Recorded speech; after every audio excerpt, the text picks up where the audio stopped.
Grace Washington stands in the polished marble lobby of First National Community Bank, her weathered hands clutching a worn envelope as branch manager Richard Blackwood and loan officer Michael Torres exchange amused glances behind the customer service counter. Their condescending smiles fade instantly when the bank's glass doors burst open, and a woman in an expensive business suit strides in. Speaking rapidly in fluent Mandarin on her phone, Grace responds in perfect, elegant Mandarin, her voice carrying an authority that makes everyone in the lobby freeze. The suited woman's eyes widen in recognition as Grace continues speaking, her words flowing like silk compared to the broken English she had been struggling with moments before. Branch manager. Blackwood's face turns pale as the suited woman approaches Grace with obvious deference and says in English, "Mrs. Washington, I had no idea you were personally visiting this location today. Before we jump back in, tell us where you're tuning in from, and if this story touches you, make sure you're subscribed because tomorrow I've saved something extra special for you." Now let's rewind to see how this powerful moment came to be. Grace Washington carefully counted the crumpled bills in her worn leather purse as she approached First National Community Bank on a sweltering Tuesday afternoon. At 58, her weathered hands carried the story of decades of hard work.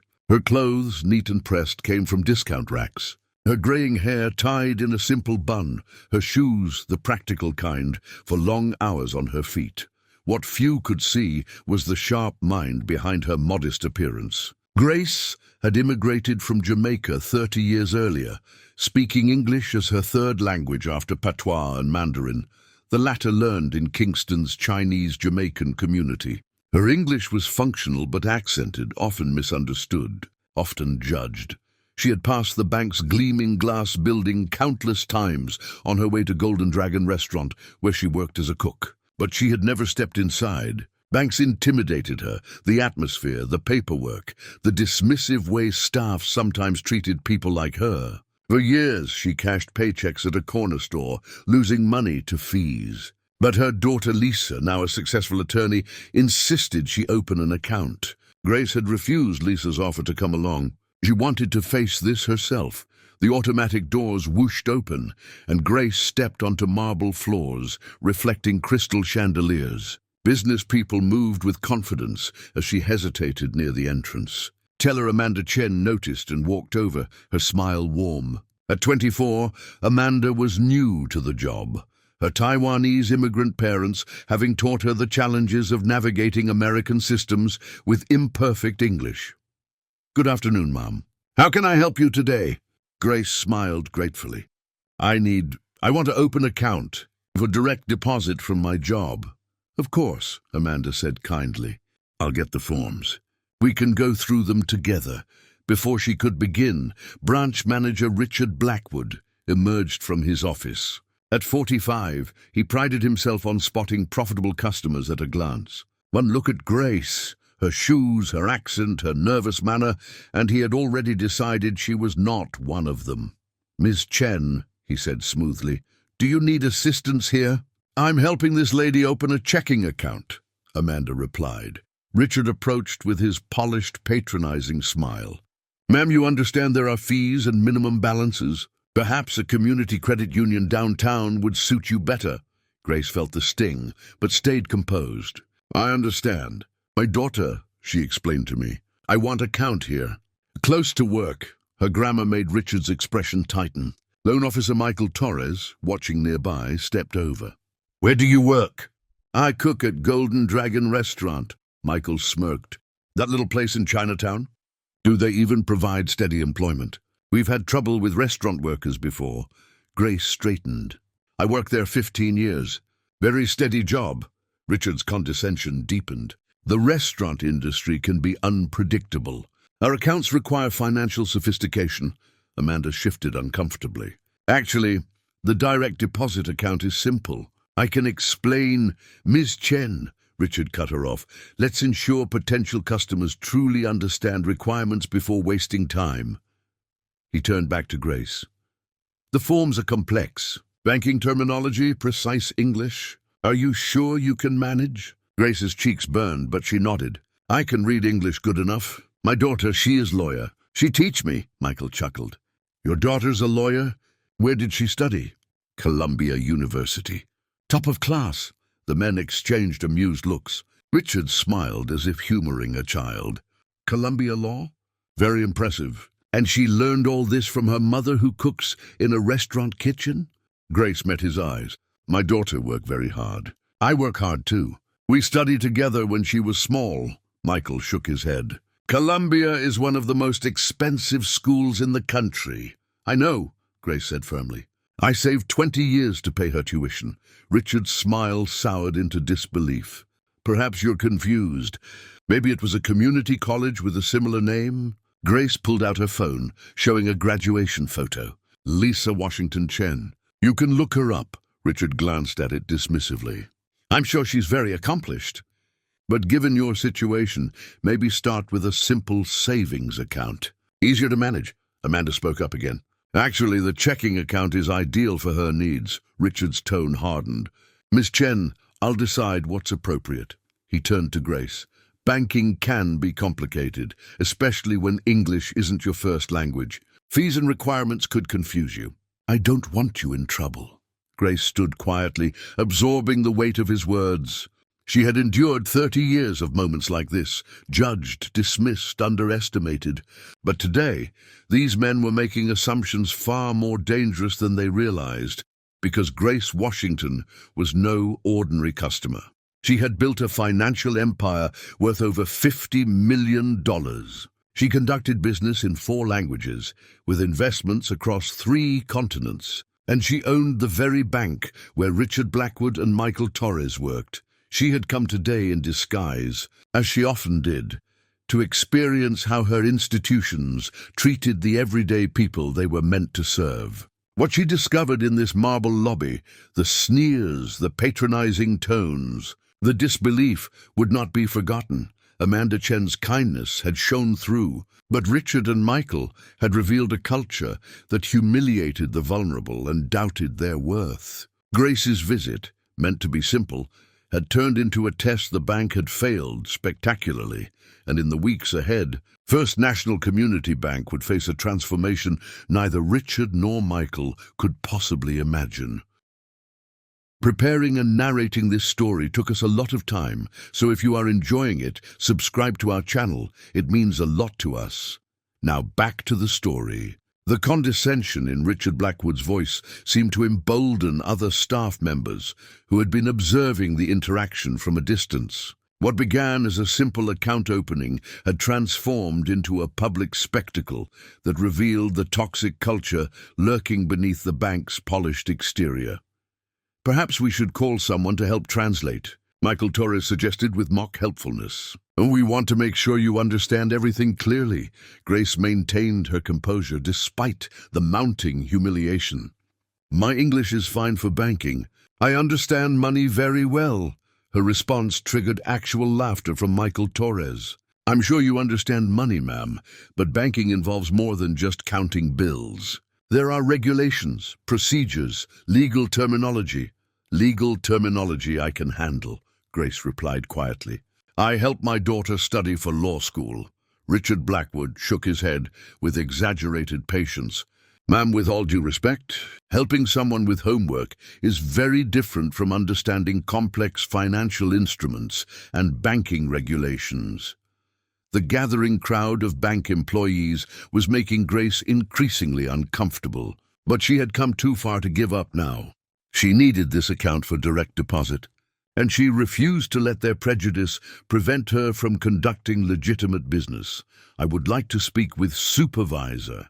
Please, Grace said, hoping a manager might treat her with more respect. I'm the supervisor, Richard replied, his chest puffing with self-importance. I'm the branch manager, and I'm trying to help you understand that this might not be the right bank for your needs. Teller Amanda Chen had been watching the exchange with growing alarm. Her own parents had faced similar discrimination when they first arrived from Taiwan, and she recognized the systematic way Grace was being discouraged from banking there. Mr. Blackwood, Amanda interjected. She meets all the requirements for a basic checking account. I can process the application right now.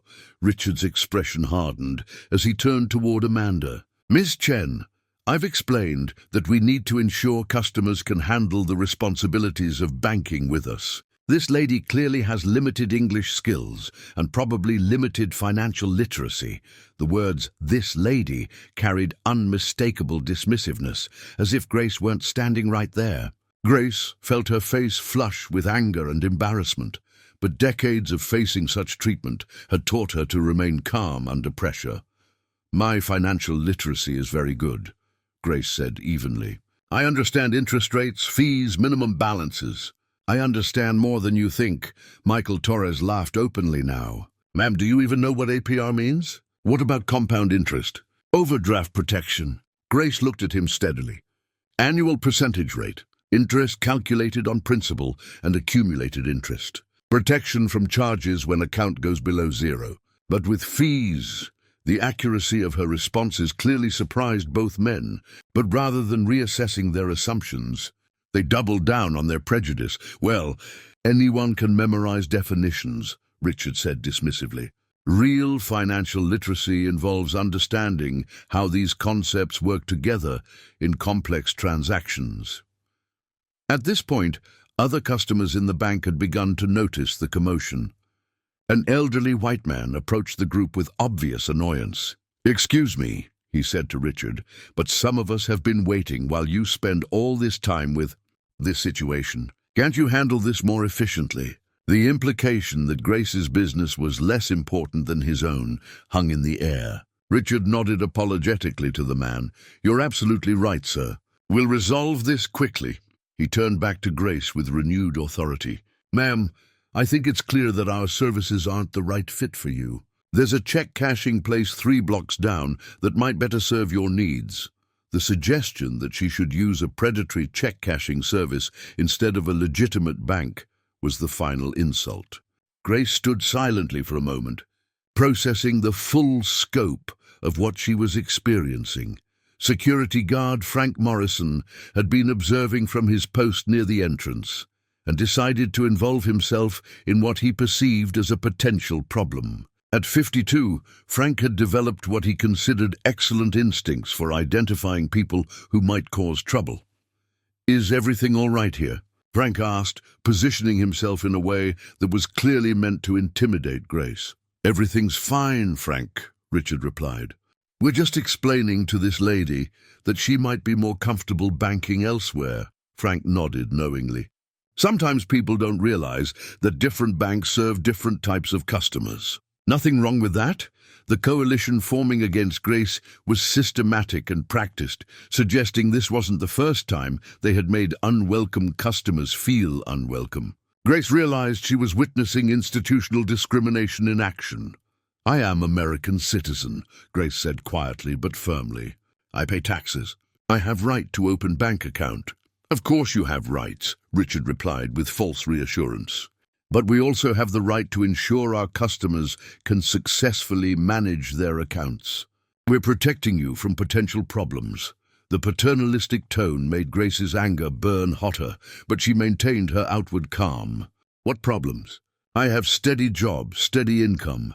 I need simple checking account." Michael Torres stepped closer, his voice taking on a more aggressive edge. "Look, lady, we're trying to be nice here. But you're holding up other customers, and frankly, your English is hard to understand. Maybe you should come back with someone who can help you communicate better." The suggestion that her English was incomprehensible was particularly galling to Grace, who had conducted business in multiple languages for decades. But she recognized that arguing would only make things worse. Amanda Chen could no longer remain silent. "Mr. Blackwood, I think we should just process her application.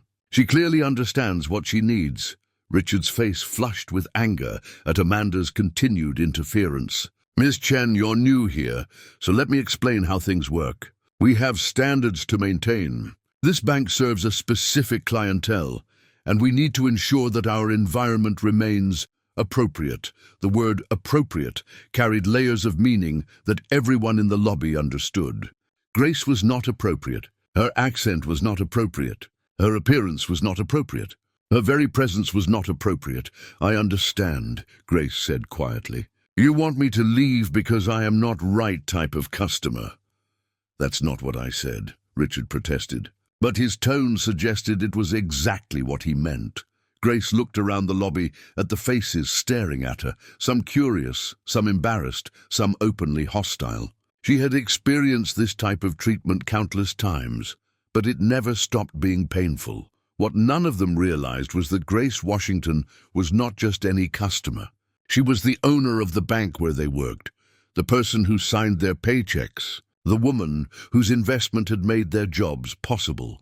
But Grace had learned that the most valuable information came from seeing how institutions treated people they thought were powerless. Today's experience was providing insights that would soon reshape everything about how First National Community Bank operated.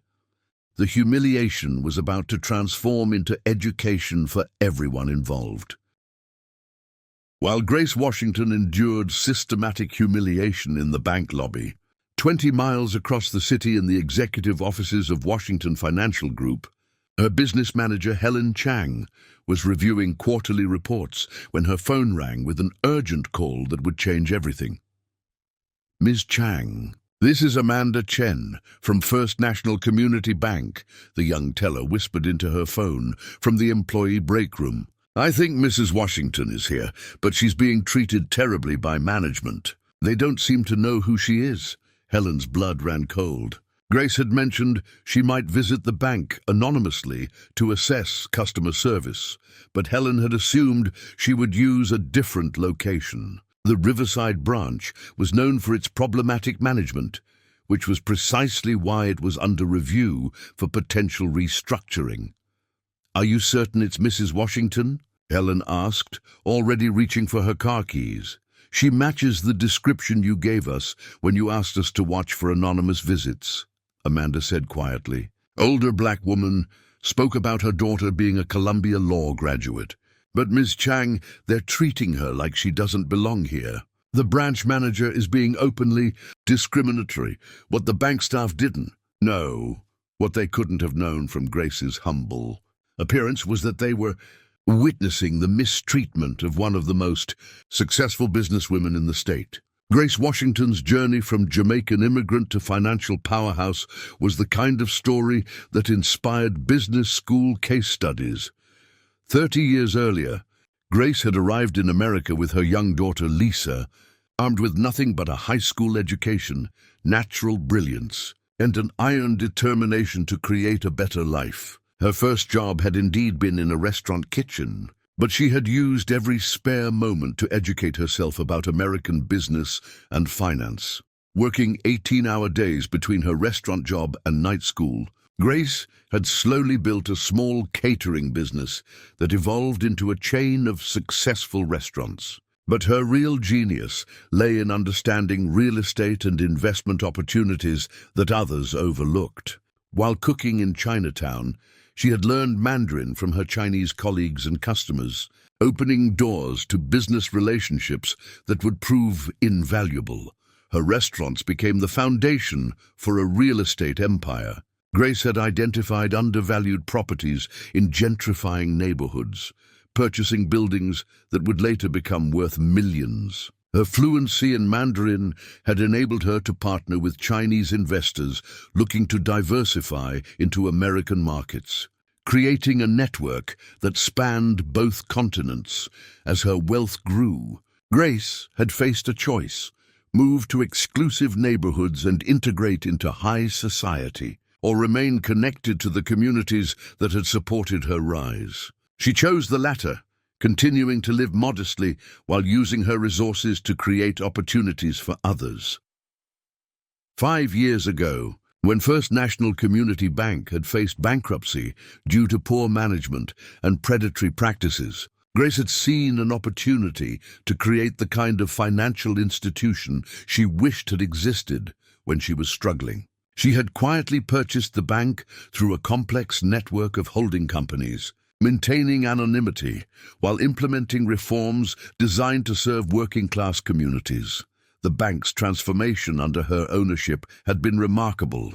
Predatory fees were eliminated, community investment programs were established, and branches were opened in underserved neighborhoods. Grace had insisted that all staff receive cultural sensitivity, training, and that customer service standards emphasize dignity and respect for all clients. What she hadn't anticipated was how quickly some branches would revert to discriminatory practices when they thought no one was watching. Today's visit to the Riverside branch was part of her ongoing effort to ensure that her vision for inclusive banking was being implemented at every level.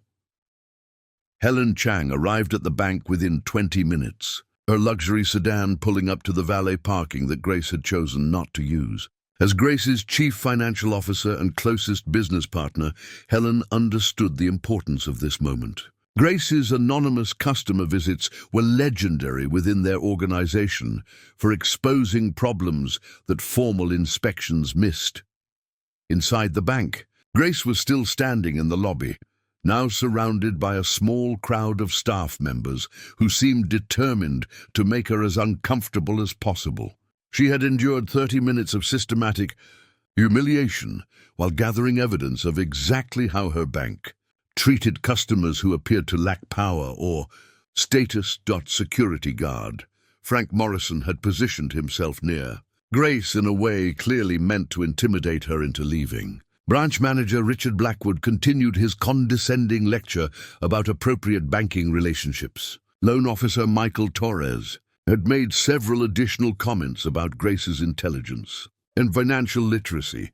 None of them noticed the well-dressed Asian woman who entered the bank with the confidence of someone accustomed to being taken seriously.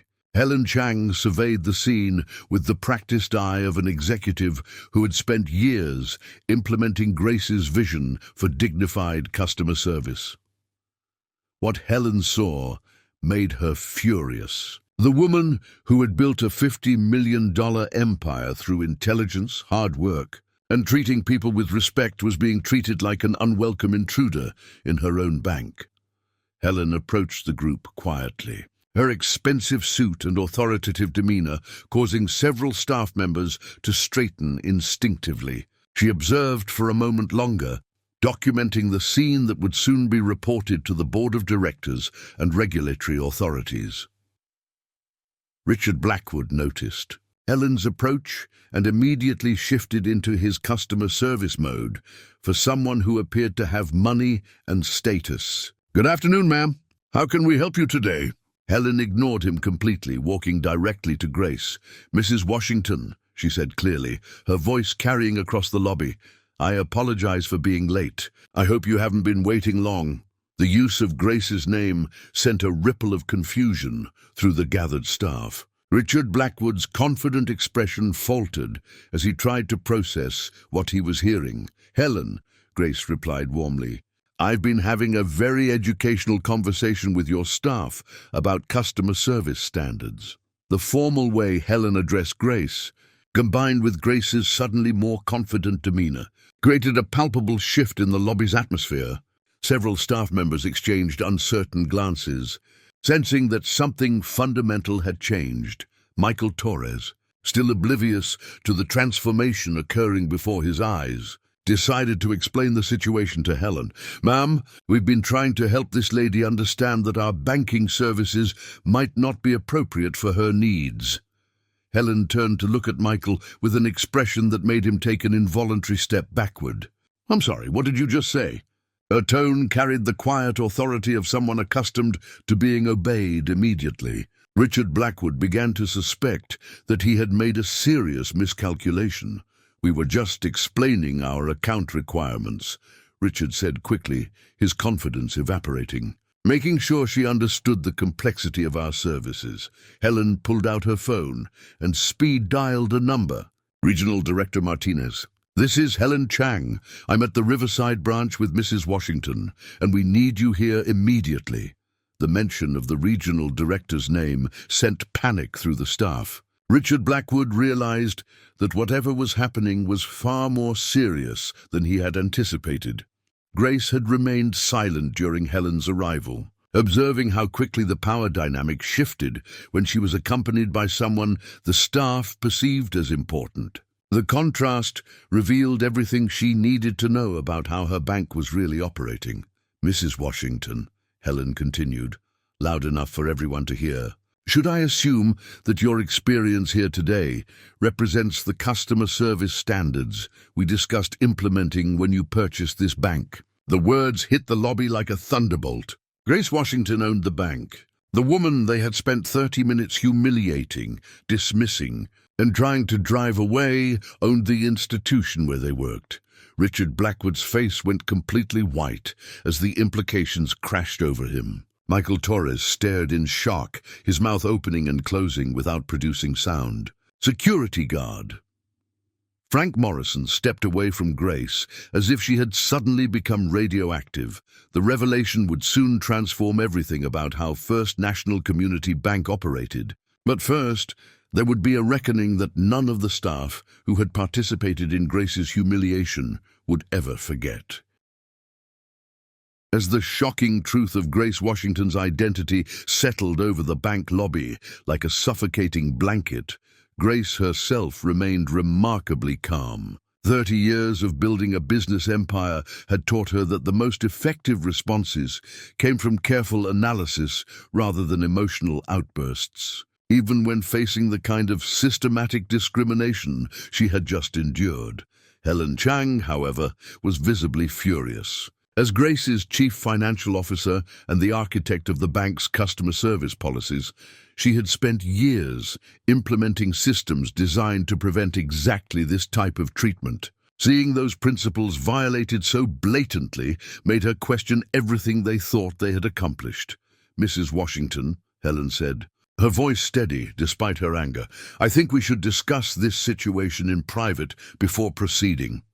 Grace nodded, understanding that Helen was giving her an opportunity to plan their response strategically, rather than reacting in the heat of the moment. "Of course. But first, I'd like to complete the transaction I came here for."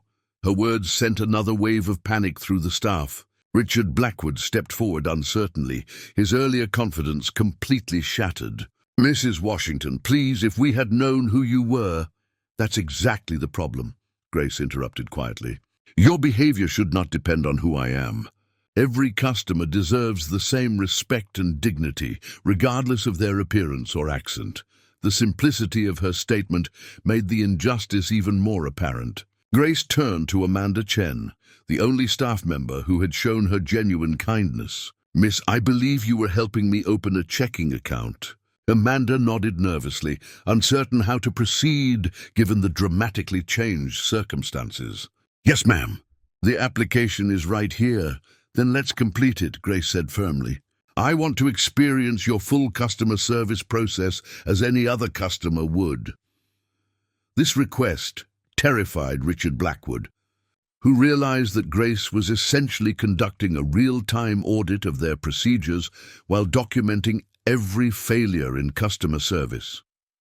"Mrs. Washington, perhaps we should fast-track your application given the circumstances." "No," Grace said sharply. "I want exactly the same process you offer every customer. No special treatment, no shortcuts, no exceptions." Helen understood Grace's strategy immediately. By insisting on standard treatment, Grace was forcing the staff to demonstrate whether they could provide appropriate service when they knew they were being evaluated. It was a test that would reveal whether their discriminatory behavior was conscious policy or unconscious bias. As Amanda nervously began processing Grace's application, Helen discreetly made several phone calls. The first was to Regional Director Sarah Martinez, requesting an immediate emergency meeting. The second was to the bank's legal counsel, alerting them to potential discrimination liability. The third was to their media relations consultant, recognizing that this situation could easily become a public relations nightmare. Meanwhile, Grace observed every aspect of Amanda's service delivery. The young teller was clearly competent and professional, suggesting that the problems at this branch stemmed from management culture rather than individual staff inadequacy. Miss Chen, Grace said gently. "How long have you worked here?" "6 months, ma'am," Amanda replied, her hands shaking slightly as she filled out forms. "And have you received training on our customer service standards?" Amanda glanced nervously at Richard Blackwood before answering. "Yes, ma'am. We had a 2-hour orientation session," Grace made a mental note. 2 hours of training for customer service in a bank she had specifically designed to serve diverse communities was completely inadequate. The bank's training program clearly needed comprehensive overhaul. And what did that training teach you about serving customers whose first language isn't English? Grace continued. This question made Richard Blackwood visibly uncomfortable, as it highlighted another gap in their preparation. Amanda looked confused. We weren't specifically trained on that, ma'am," Grace nodded, filing away another critical failing. A bank serving communities with significant immigrant populations should have extensive cultural competency training. But clearly, that wasn't happening. Regional Director Sarah Martinez arrived within 20 minutes, her usually composed demeanor betrayed by the stress lines around her eyes. As a Latina woman who had faced her own share of discrimination in the banking industry, Sarah understood immediately how serious this situation was. "Mrs. Washington," Sarah said as she approached, "I apologize profusely for what happened here today. This is absolutely not reflective of our values or policies." Grace studied Sarah carefully. She had hired Sarah specifically because of her commitment to inclusive banking practices. But this incident suggested that even good managers could lose control of branch culture without constant vigilance. "Sarah," Grace said quietly, "walk me through exactly what customer service training this branch has received in the past year." Sarah's face paled as she realized she couldn't provide a satisfactory answer. I assumed they were following corporate protocols, but clearly I need to verify that more directly." "You assumed," Grace repeated. "And what does our customer service monitoring system show about this branch's performance?" Another uncomfortable silence. The monitoring systems Grace had insisted on implementing were apparently not being used effectively to identify problematic patterns. While this conversation continued, Helen was documenting everything she observed. The systematic failures went far beyond individual prejudice. They revealed institutional problems that could expose the bank to massive liability. Under federal anti-discrimination laws, security guard Frank Morrison, who had been standing frozen since Grace's identity was revealed, finally found his voice. "Mrs. Washington, I'm sorry for how I acted. I didn't realize—" "Mr. Morrison," Grace said, turning to face him directly, "you shouldn't need to realize who I am to treat people with basic respect. That's the fundamental problem we're dealing with here." Her calm tone made the rebuke even more powerful. Frank Morrison had spent his career following orders and making assumptions about people based on their appearance. Today was forcing him to confront how those assumptions had corrupted his professional judgment. Michael Torres, meanwhile, had been standing in shocked silence, processing the magnitude of his mistake. As a loan officer, he understood that discrimination violations could result in federal investigations, massive fines, and personal liability. His casual dismissal of Grace's intelligence and financial literacy could cost him his career. Grace continued her methodical documentation of the branch's failures while Amanda completed her account application. Every delay, every procedure, every interaction was being evaluated against the standards Grace had established for the entire bank system. "Amanda," Grace said, as the young teller handed her the completed forms, "I want you to know that you're the only person here today who treated me appropriately.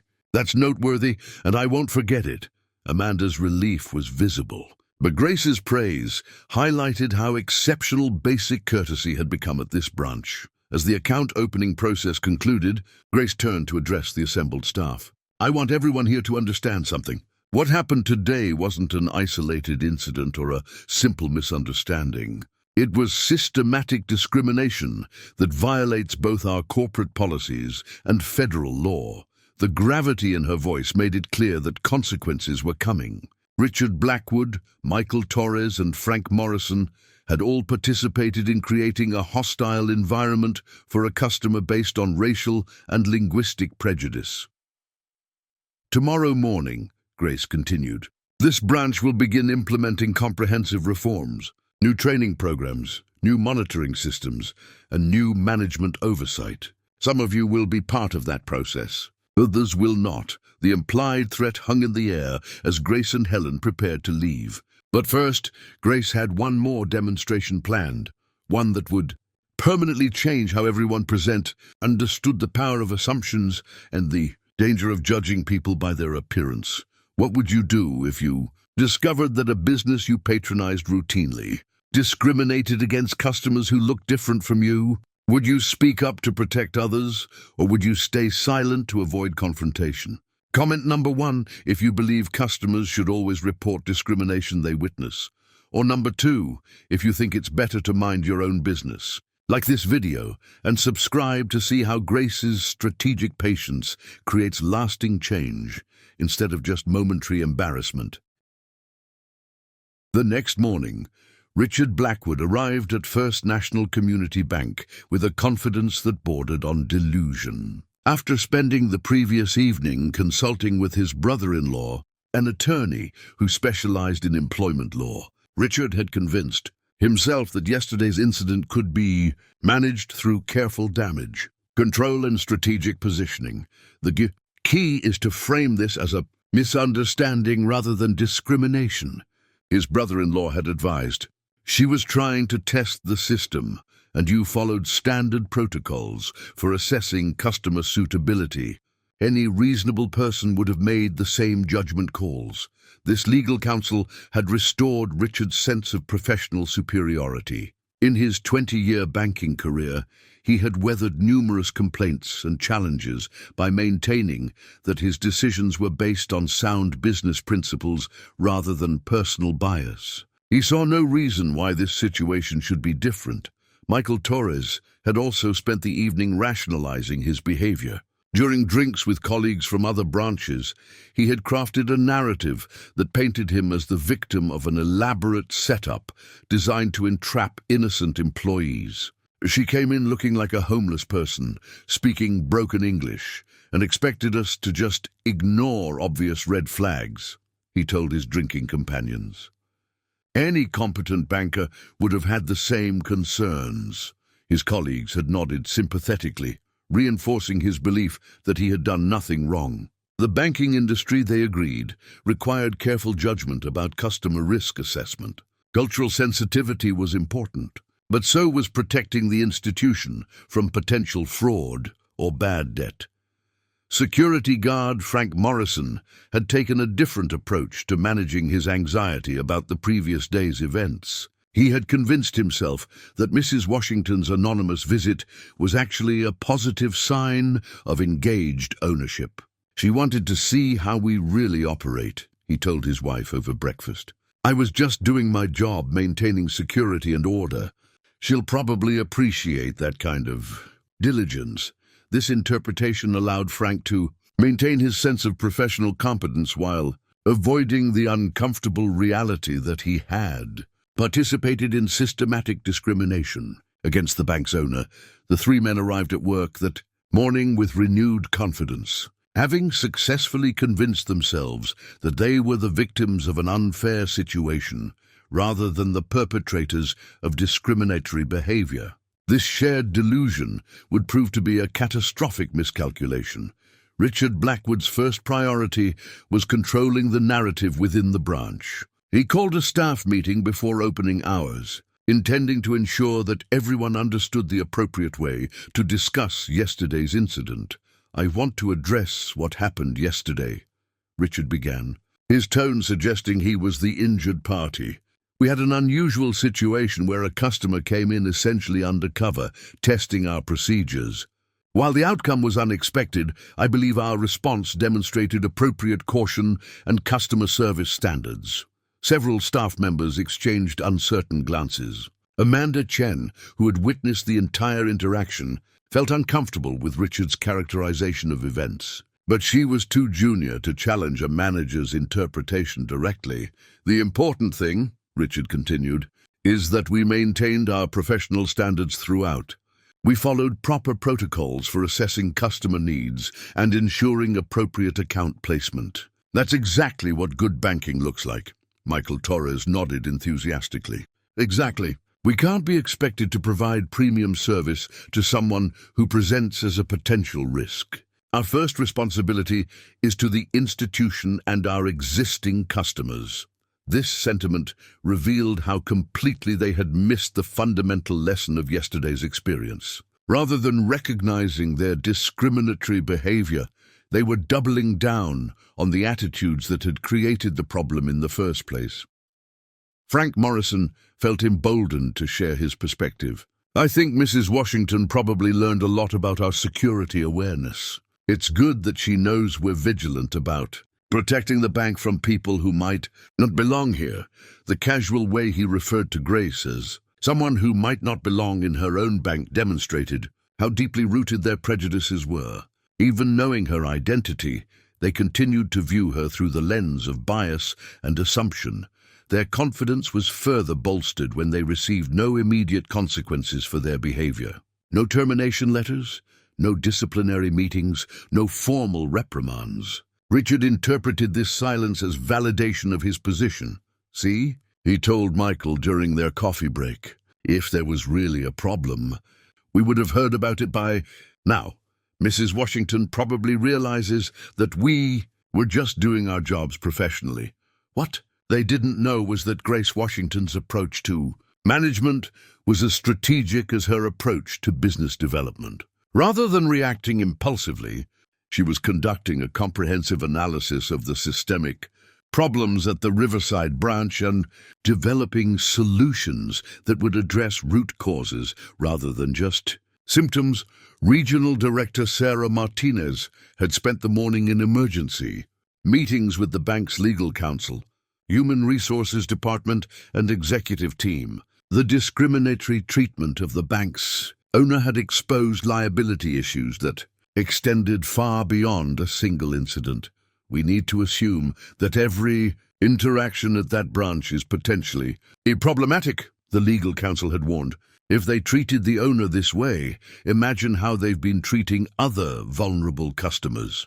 This realization had triggered a comprehensive audit of the branch's practices, customer complaints, and staff training records. What they were discovering painted a picture of systematic discrimination that had been operating unchecked for months.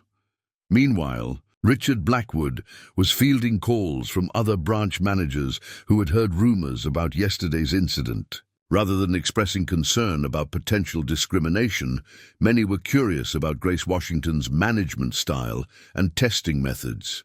"Is it true she goes undercover to test customer service?" asked one manager. "That's pretty clever. I might try something similar to evaluate my staff." These conversations reinforced Richard's belief that Grace's visit was a legitimate management technique rather than a traumatic experience of discrimination. He began to view himself as having successfully passed a challenging test. Michael Torres had gone even further, interpreting the incident as an opportunity to demonstrate his leadership potential. "I think I handled the situation well," he told his supervisor during their regular check-in call. "I showed good judgment in assessing risk and protecting the bank's interests." His supervisor, who hadn't yet been briefed on the full details of what had occurred, made non-committal sounds that Michael interpreted as approval. The overconfidence reached its peak when Richard decided to document his perspective on yesterday's events in an email to Regional Director Martinez. He wanted to ensure that his professional competence was properly recognized and that any potential criticism was contextualized within appropriate industry standards. "Sarah," he wrote, "I wanted to follow up on yesterday's customer service evaluation. While the circumstances were unusual, I believe our team demonstrated appropriate banking protocols and risk assessment procedures. The customer in question presented several red flags that any experienced banker would have identified as concerning. Our response prioritized institutional security while maintaining professional courtesy throughout. The email continued for several paragraphs, each sentence demonstrating how completely Richard had misunderstood both the situation and its implications. He was essentially documenting his own discriminatory behavior while believing he was defending his professional competence. Michael Torres contributed his own memo, describing his assessment of Grace's financial literacy and his concerns about her ability to manage a complex banking relationship. The customer's limited English, skills, and apparent unfamiliarity with banking terminology suggested that our more sophisticated products would not be appropriate for her needs, he wrote. Even Frank Morrison submitted a security report that described Grace as a potential problem individual who had required careful monitoring throughout her visit. These documents, intended to protect their careers, were actually creating a comprehensive record of systematic discrimination that would soon be reviewed by federal regulators and civil rights investigators. Their confidence was so complete that none of them recognized the warning signs of an impending reckoning. Grace Washington's patient approach to addressing the problem had lulled them into believing they had escaped consequences for their behavior. They were about to discover that strategic patience could be far more devastating than immediate anger, and that the most dangerous adversary is often the one who allows you to thoroughly document your own mistakes before revealing their true power. 3 days after Grace Washington's humiliating experience at the Riverside branch, her investigation team had assembled a mountain of evidence that revealed the systematic nature of discrimination at First National Community Bank. What had initially appeared to be isolated prejudice was actually part of a coordinated pattern that violated federal banking regulations and civil rights laws. Helen Chang had worked around the clock with a team of investigators, compliance officers, and civil rights attorneys to document the scope of the problem. Their findings were damning beyond anything Grace had anticipated when she first decided to conduct anonymous customer visits. Mrs. Washington, Helen reported during their emergency strategy meeting, "We've identified over 40 documented cases of discriminatory treatment in the past 18 months at the Riverside branch alone. The pattern is unmistakable and systematic. The evidence came from multiple sources that painted a comprehensive picture of institutional discrimination. Security footage revealed consistent patterns of different treatment based on customers' appearance, with minority customers subjected to additional scrutiny, longer wait times, and more frequent rejection of services. Financial journalist Rebecca Torres had been investigating banking discrimination for months when Helen Chang contacted her about Grace's experience. Rebecca's research had already identified troubling patterns at several banks, but the evidence from First National Community Bank was particularly extensive. "Mrs. Washington, what we've uncovered goes far beyond individual prejudice," Rebecca explained during their confidential meeting. "This appears to be coordinated discrimination implemented through unofficial policies and cultural expectations."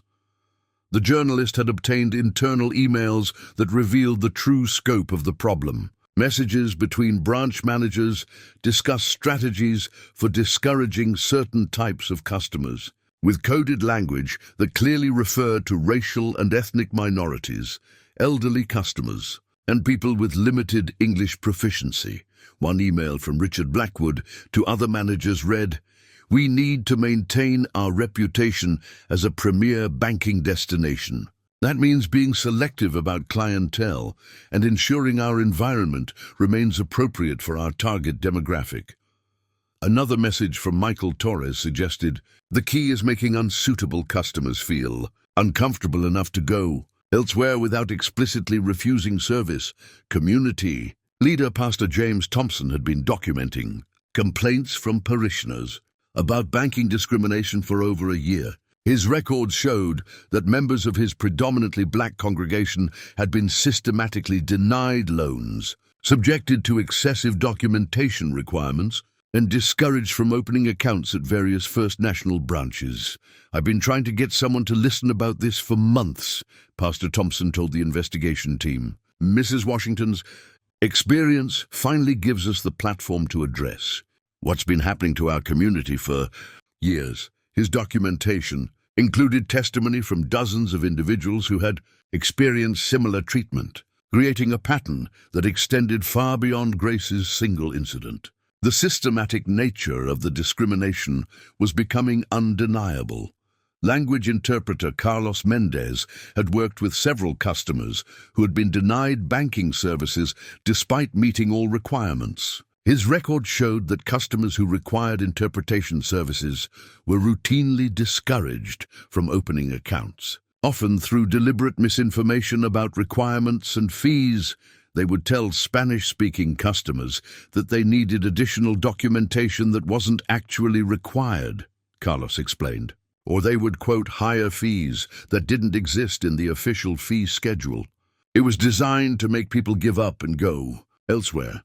His testimony revealed that the discrimination wasn't limited to English language issues, but extended to any customer who appeared to need additional assistance or accommodation. The investigation had also uncovered financial irregularities that suggested the discrimination had economic motivations beyond simple prejudice. The Riverside branch had been pressured to increase profitability by focusing on high-value customers while minimizing resources spent on smaller accounts.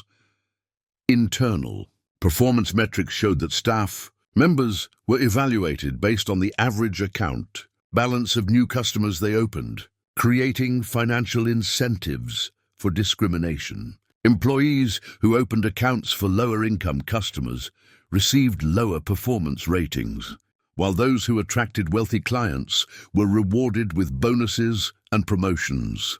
This isn't just about individual bias, explained the bank's former compliance officer, who had left his position after repeatedly raising concerns about discriminatory practices. The entire incentive structure was designed to discourage service to working-class and minority customers. His insider testimony revealed that complaints about discrimination had been systematically buried through administrative procedures that made it nearly impossible for customers to file effective grievances. Complaint forms were deliberately complex. Investigation procedures were designed to discourage follow-up, and resolution processes typically favored the bank's interests over customer concerns. The scope of the evidence was staggering. Federal banking regulators had begun their own investigation after receiving the complaint documentation, and their preliminary findings suggested violations of the Community Reinvestment Act, the Equal Credit Opportunity Act, and multiple federal civil rights statutes. Regional Director Sarah Martinez had discovered that the problems extended to other branches within her oversight area. Her review of customer service records revealed similar patterns of discrimination at 3 additional locations, suggesting that the culture Richard Blackwood had created was spreading throughout the regional system. "I feel like I failed in my fundamental responsibility," Sarah told Grace during a private meeting. "I trusted managers to implement our values without adequate oversight. The result was systematic discrimination operating under my nose." Her candid acknowledgement of management failures was appreciated, but it also highlighted how institutional discrimination could flourish even when senior leadership had good intentions.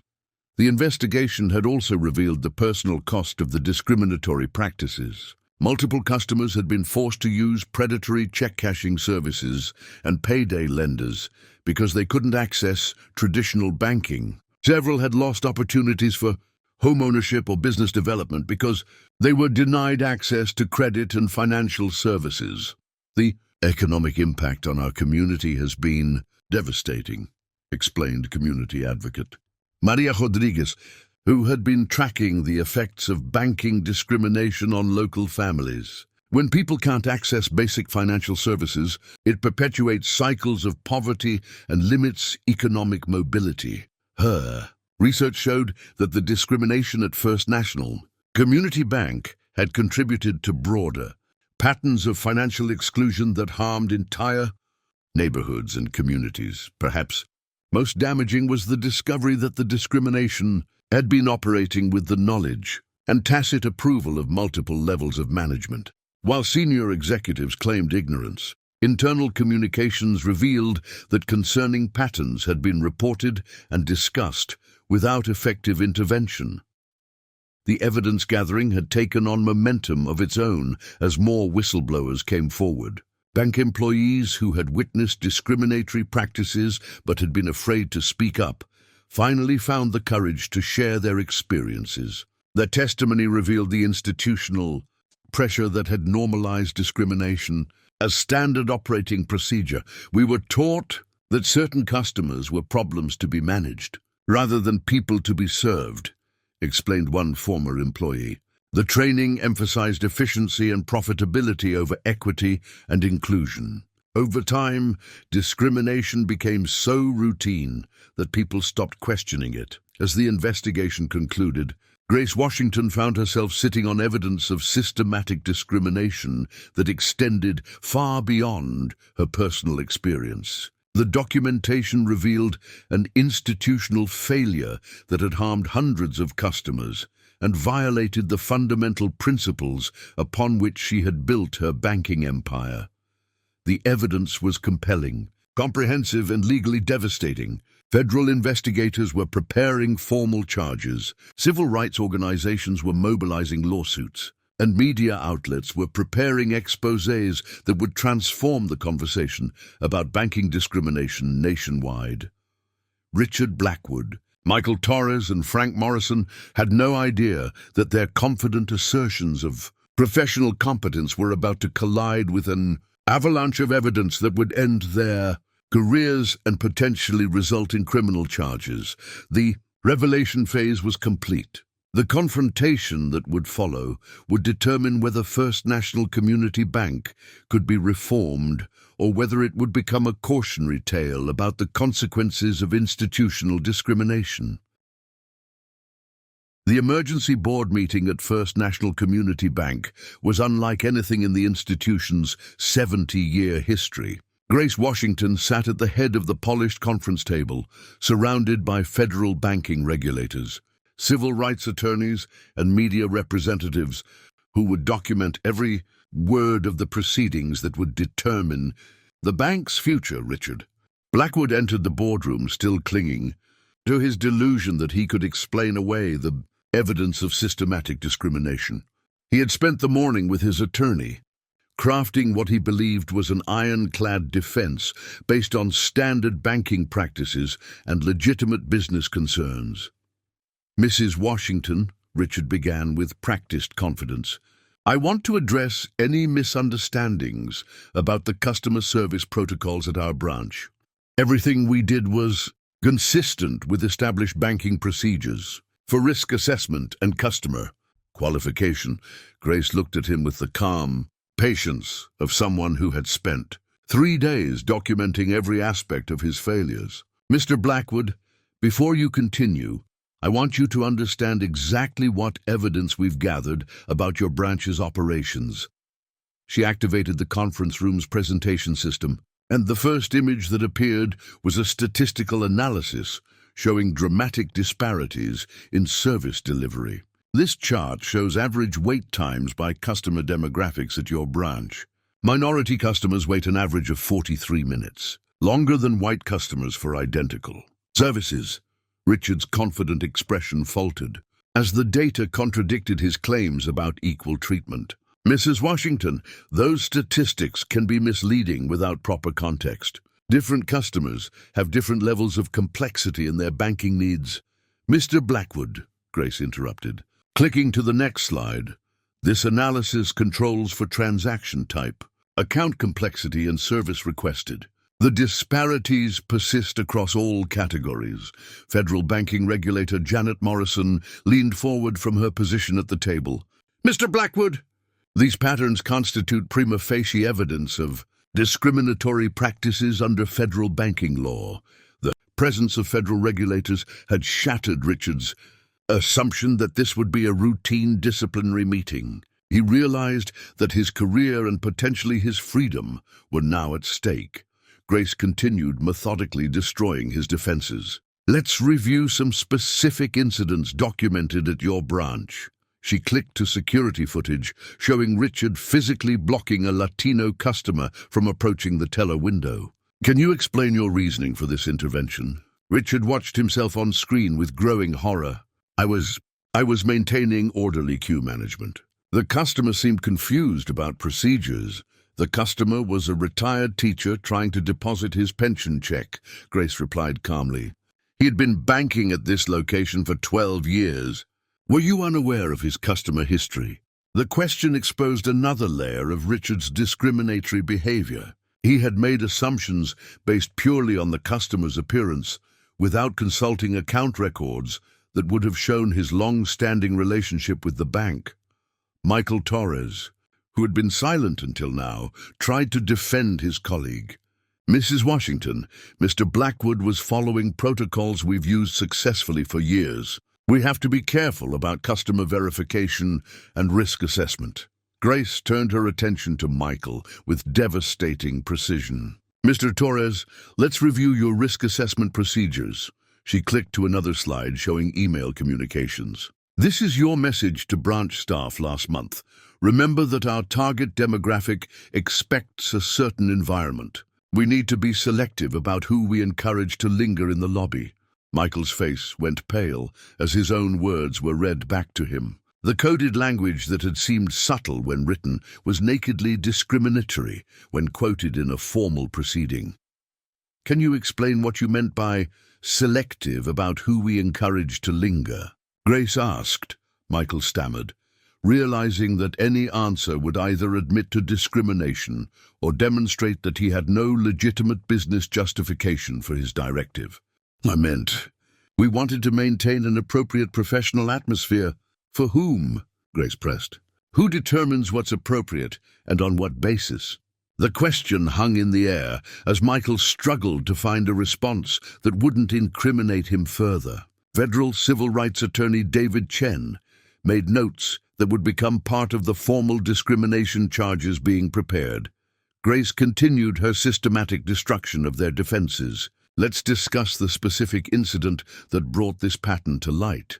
She clicked to security footage of her own visit to the branch. Mr. Blackwood, you told me that I might be more comfortable at a check cashing service. What business factors informed that recommendation? Richard watched himself on screen, dismissing the woman he now knew was the bank's owner. I was trying to help her find services that matched her apparent needs. Based on what assessment of my needs? Grace asked. Did you review my financial history? Did you conduct a needs analysis? Did you ask about my banking goals? Each question highlighted a failure in basic customer service protocols. Richard had made recommendations based purely on stereotypes and assumptions rather than professional assessment. Regional Director Sarah Martinez, who had been conducting her own investigation, presented additional evidence. Mrs. Washington, we've identified 47 documented cases of discriminatory treatment at this branch in the past 18 months. The pattern is consistent and systematic. She displayed customer complaint records that had been buried in administrative procedures, loan applications that had been rejected for discriminatory reasons, and service delivery statistics that showed clear bias in every aspect of the branch's operations. Security guard Frank Morrison had been sitting in increasingly uncomfortable silence as the evidence mounted. When Grace turned her attention to him, he attempted to minimize his role in the discrimination. Mrs. Washington, I was just following Mr. Blackwood's instructions about maintaining security and order. I didn't make policy decisions. Grace clicked to audio recordings recovered from the branch's security system. Mr. Morrison, this is your voice telling a disabled veteran that he needed to clean up his act before returning to the bank. Can you explain the security concern that motivated that instruction? Frank listened to his own voice with obvious shame and growing realization that he had participated in systematic, dehumanization of vulnerable customers. The confrontation reached its climax when Grace addressed the fundamental question underlying all their behavior. Gentlemen, I want you to understand something. This bank was established to serve the entire community with dignity and respect. Instead, you created a system that treated people's worth based on their appearance and your assumptions about their social status. She stood up, her calm demeanor making her words even more powerful. You didn't just fail individual customers. You betrayed the principles that banking should represent in a democratic society. Federal regulator Morrison announced the immediate consequences. Mr. Blackwood and Mr. Torres, your banking licenses are suspended pending investigation. Mr. Morrison, you are terminated immediately. This branch is now under direct federal oversight. The swift justice was the result of evidence so overwhelming that no defense was possible. Richard Blackwood's 20-year career had ended in disgrace. Michael Torres faced federal criminal charges. Frank Morrison lost not just his job, but his professional reputation.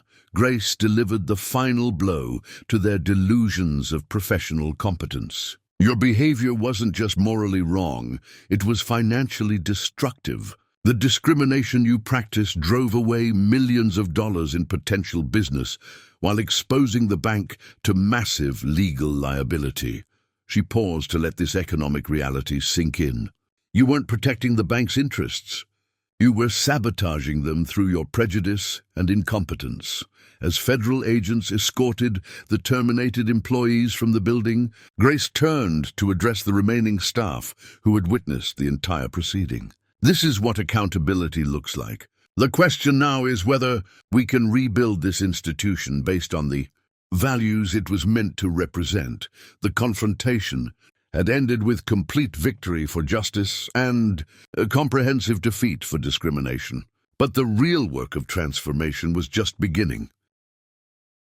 6 months after the federal takeover of the Riverside branch, First National Community Bank had undergone a transformation so comprehensive that it served as a national model for inclusive banking practices. The changes extended far beyond policy updates and staff replacements. They represented a fundamental reimagining of how financial institutions could serve diverse communities while maintaining profitability and regulatory compliance. Amanda Chen had been promoted to branch manager, becoming the youngest person ever to hold that position in the bank's history. Her first initiative was implementing a community liaison program that actively reached out to underserved populations who had been systematically excluded from traditional banking services. Working with local organizations, churches, and community centers, Amanda's team conducted financial literacy workshops in multiple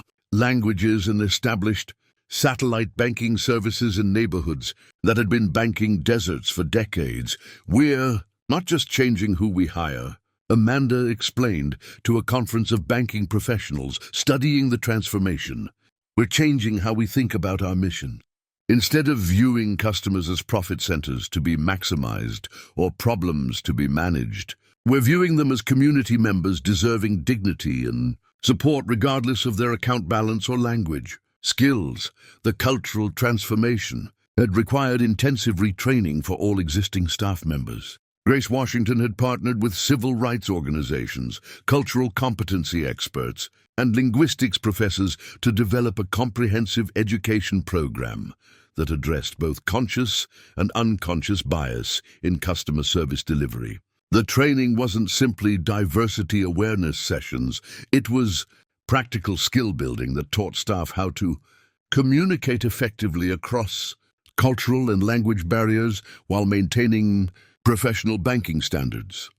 Language. Interpreter Carlos Mendez had been hired as Director of Multicultural Services, ensuring that language barriers would never again prevent customers from accessing banking services. His department provided interpretation in 12 languages and had trained all staff members to recognize when customers needed additional language support. More importantly, the bank had redesigned all its forms and procedures to be accessible to people with varying levels of English proficiency without compromising legal or regulatory requirements. Banking should never be limited to people who speak perfect English. Carlos told local media during a feature story about the transformation. Financial services are too important to be restricted by language discrimination. We've proven that inclusion and compliance can coexist successfully. The community impact of the changes was immediately visible and measurable. Pastor James Thompson reported a dramatic increase in bank account ownership among his congregation members, many of whom had been using expensive check cashing services for years due to their previous experiences with discrimination at traditional banks. The economic impact was substantial. Families were saving hundreds of dollars annually in fees while gaining access to credit and savings opportunities that had been previously unavailable. For the first time in decades, our community members feel welcome in this bank, Pastor Thompson explained during a community forum attended by other bank executives studying the reforms. The difference isn't just in policies, it's in how people are treated when they walk through the doors. Dignity changes everything. Regional Director Sarah Martinez had expanded the inclusive banking practices to all branches under her supervision, using the Riverside transformation as a template for system-wide reform. Customer satisfaction scores had increased dramatically across all demographic groups, while complaint rates had dropped to historic lows. More significantly, the bank's community reinvestment ratings had improved from needs improvement to outstanding in just 6 months. The financial impact of the changes surprised even Grace Washington's experienced business team. Rather than harming profitability, the inclusive practices had significantly increased revenue as previously excluded customers brought their business to the bank. Community trust had generated word-of-mouth marketing that no advertising campaign could have achieved. And the bank's deposit base had grown by 30% as people transferred accounts from institutions they perceived as discriminatory.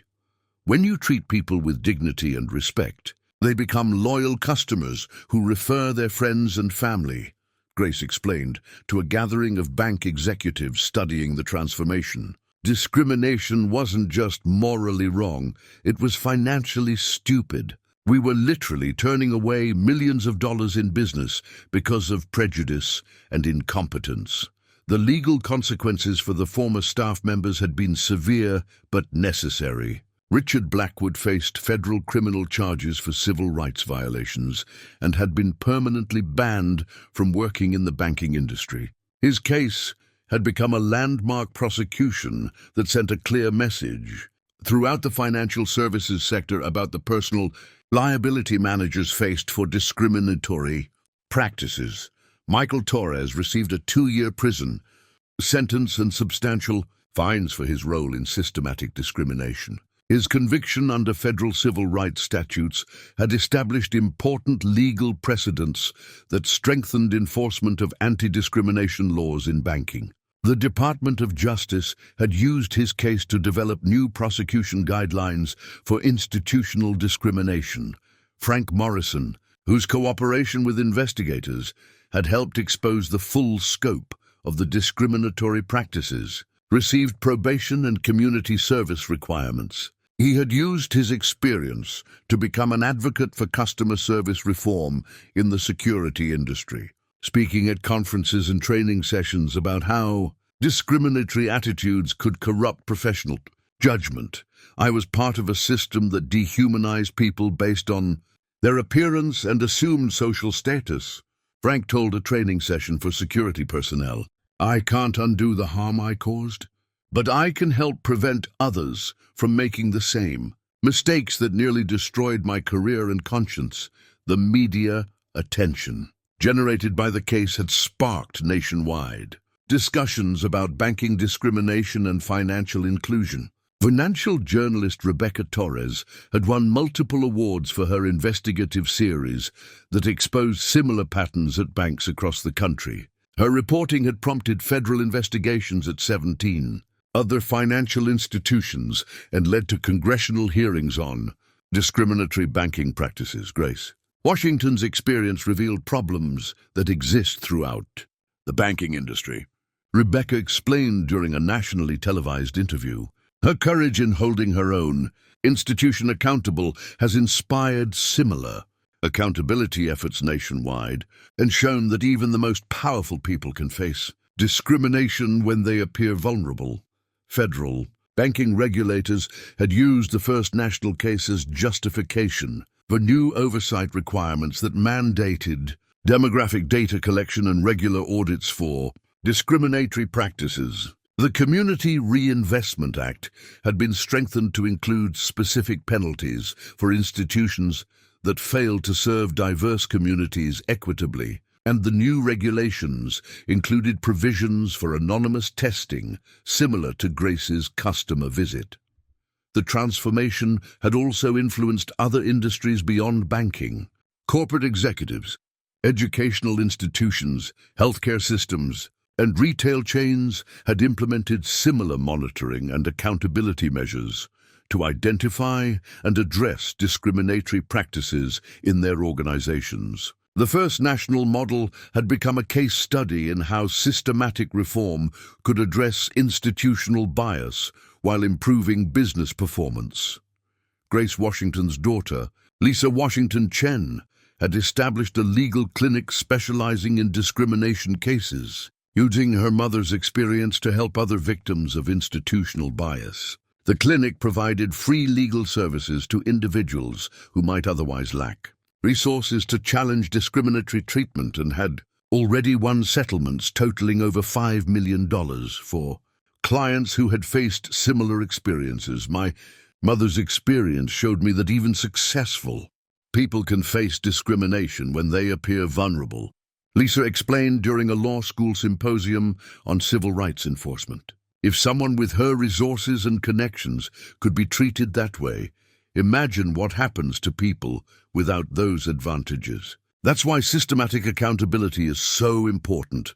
The educational impact of the case had been particularly significant. Business schools now taught the First National case as an example of how discriminatory practices harm both individuals and institutions, while demonstrating that inclusive practices could enhance rather than compromise profitability.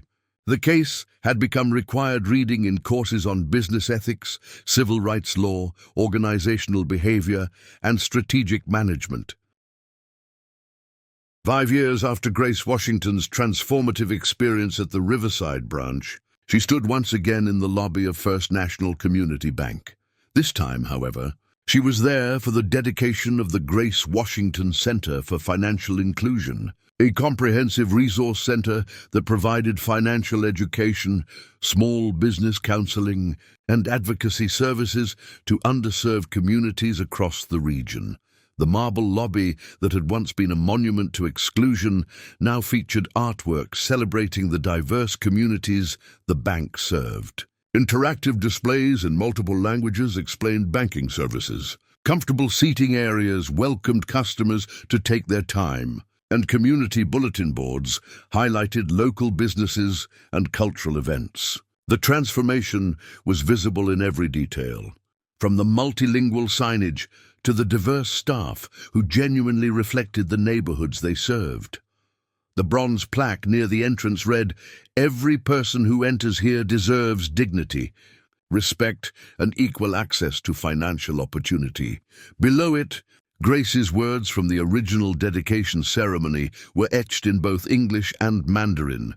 "True wealth is measured not by what we accumulate, but by how many lives we lift up." Amanda Chen, now Regional Vice President for Community Banking, had become a national leader in inclusive financial services. The banking protocols she had developed at First National were being implemented by institutions across the country, creating a new standard for customer service that prioritized dignity over demographics. Her career trajectory from junior teller to senior executive had inspired countless young professionals who saw that principled leadership could advance both social justice and business success.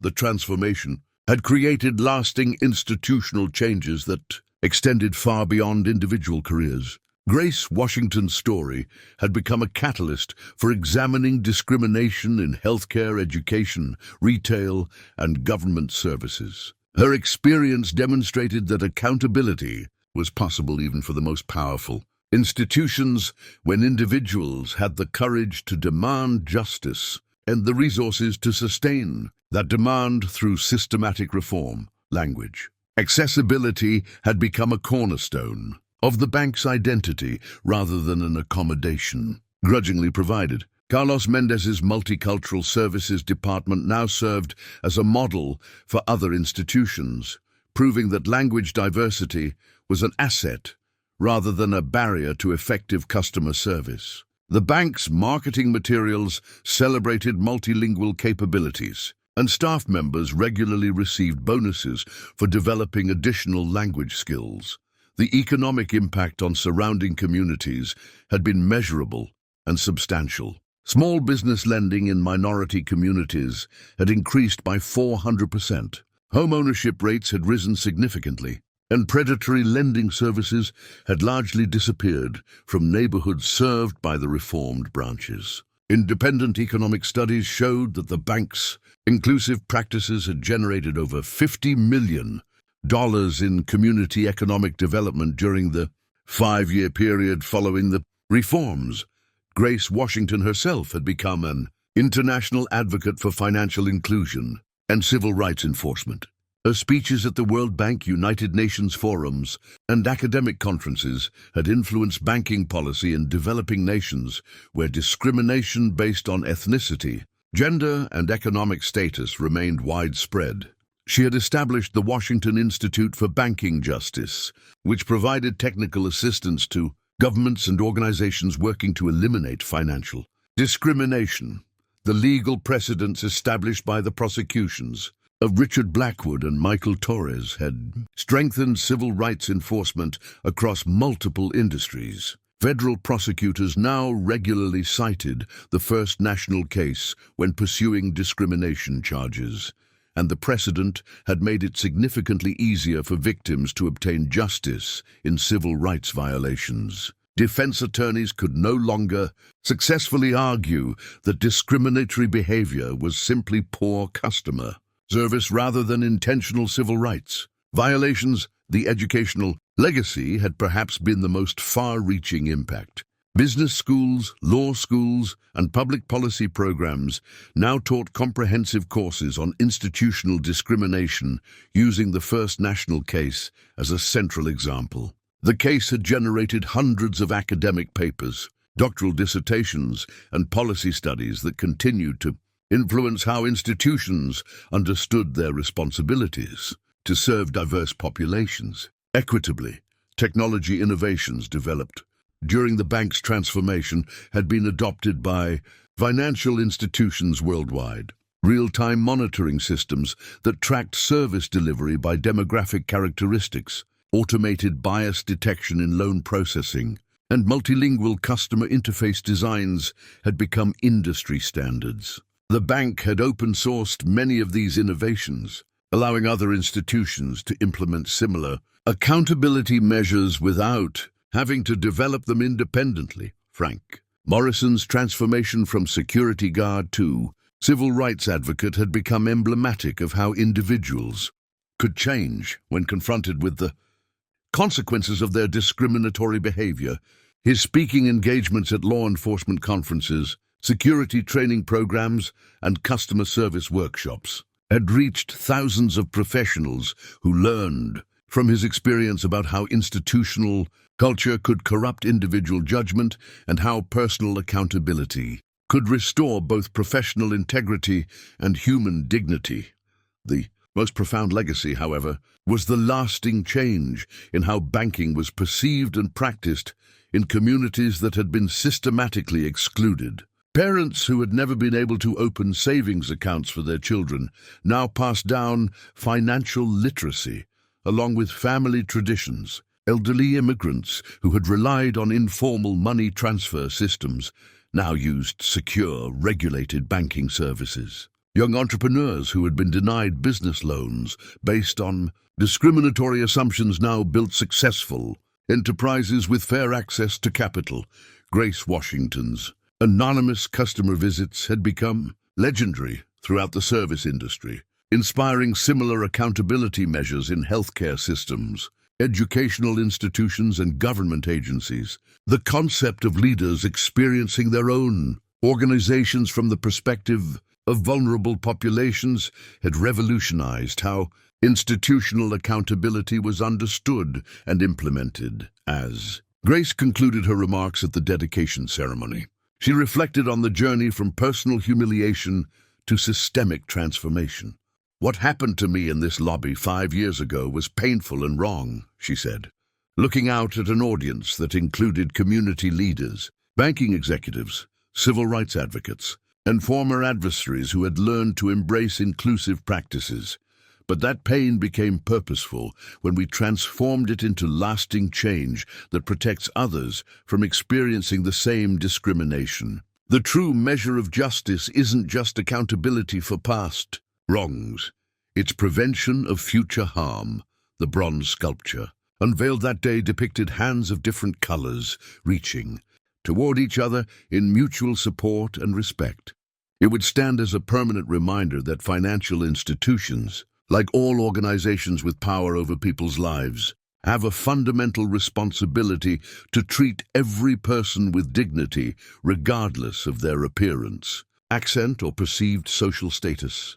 Grace Washington's legacy had proven that individual courage, when combined with systematic reform and sustained accountability, could transform even the most entrenched discriminatory practices into inclusive policies that served everyone better.